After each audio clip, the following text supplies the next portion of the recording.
Hi guys, good morning. Charot, afternoon na ngayon. Charing. So ayun, nandito kami ngayon sa farm namin and of course dadalawin na din namin si Lolo and Lola. So ako pala inutusan ni ate na mag voice over ngayon kasi pala utos kasi yun. Charot, so nakikita niyo si kuya na naglalaba ngayon. Ngayong araw kasi is Laba Day. Si Laba Day naman, so nakikita niyo yung mga bahay na yan, kanila tito yan. Syempre hindi sa amin yun. Charot, so ayun, naglalaba pa rin si kuya and papunta na siya sa patubig para dun maglaba. And of course, nakikita nyo din si ate na kumuha siya ng mangga kahit walang paalam sa may-ari. Charot! Go!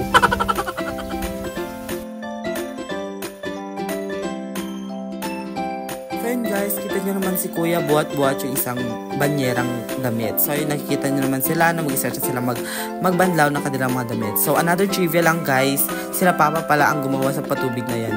Uy, syempre alam ko lang wala kayong pakialam dun. Charot, go! By the way pala guys, gusto lang malaman nyo na meron dati kaming channel ni ate. So gusto namin ngayon ipagpatuloy dahil wala nang pera tong mga ate mo te. Wala nang pang shopping. Uy, nagkwento, charot, go.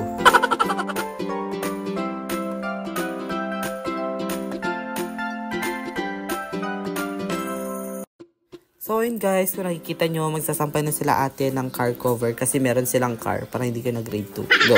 So ayun, by the way pala guys, gusto ko lang malaman nyo na yung nakikita nyong rice dyan is yan yung farm namin.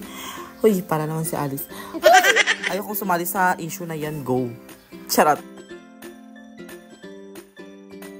So ayun nga, na kung nakikita nyo si kuya kumuha siya ng mangga kasi nagugutom siya. Grabe naman kayo dyan. Go.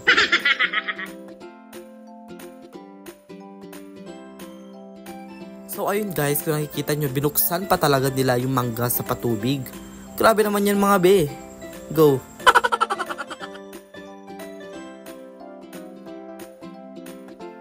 So ayun, date. Uy, grabe naman naging bitter ang tao na to. Para hindi ka na grade 2. Wala ka lang kasing... Uy, charot. So ayun, pagkatapos na maglaba, syempre maliligo te.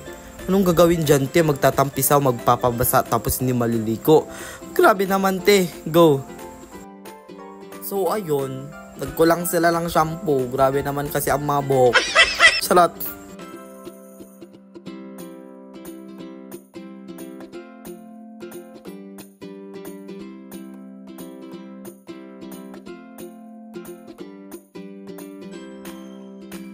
So ayun guys, kung nakikita nyo, sumali din yung bakla kasi naiingit, diba? Sobrang init kasi, tapos hindi pa naligo yan.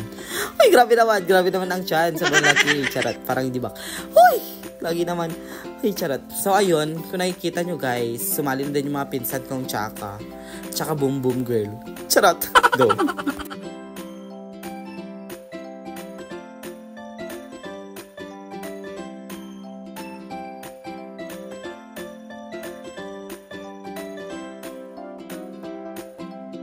Ayan nga, kung nakikita nyo, yung bakla hindi sumali. Ayaw ba naman kasing umitim te, gusto lang magpalamig. Sobrang lamig kasi ng tubig dyan te. Charot, go.